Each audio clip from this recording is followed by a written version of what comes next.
महाराष्ट्र सरकार ने हाल ही में एक महत्वपूर्ण कदम उठाया है जिससे आईटी क्षेत्र में एक नई दिशा मिलेगी। पुणे के पास पुरंदर में एक नया आईटी पार्क विकसित किया जाएगा। यह निर्णय इसलिए लिया गया है क्योंकि हिंजेवाड़ी पर बढ़ते दबाव को कम करना जरूरी हो गया है। हिंजेवाड़ी, जो कि पुणे का एक प्रमुख आईटी हब है, अब भीड़भाड़ और अव्यवस्था का सामना कर रहा है। यहां की सड़कों पर ट्रैफिक जाम आम बात हो गई है।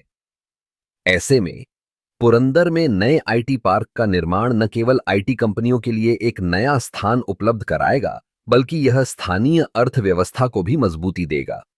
इस नए आईटी पार्क में अत्याधुनिक सुविधाएं होंगी जो स्टार्टअप्स और स्थापित कंपनियों दोनों के लिए आकर्षण का केंद्र बनेंगी।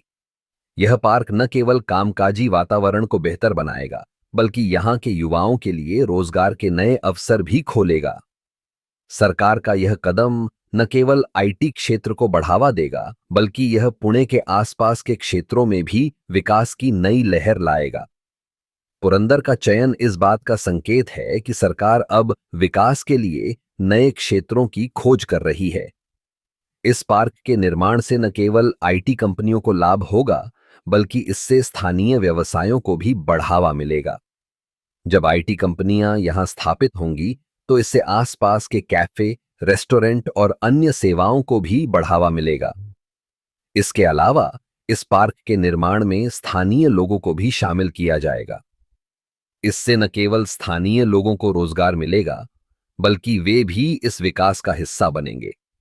सरकार ने इस परियोजना के लिए आवश्यक मंजूरी दे दी है और अब यह देखना दिलचस्प होगा कि यह योजना कितनी जल्दी धरातल पर उतरती है।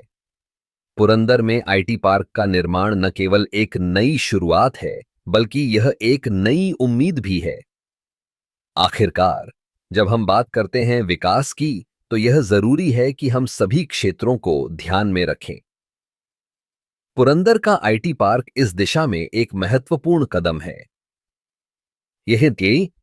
यह न केवल हिंजेवाड़ी पर दबाव को कम करेगा, बल्कि पूरे पुणे क्षेत्र के विकास में भी सहायक होगा। इस प्रकार पुरंदर में आईटी पार्क का निर्माण एक सकारात्मक बदलाव की ओर इशारा करता है और हम सभी को इस विकास का स्वागत करना चाहिए।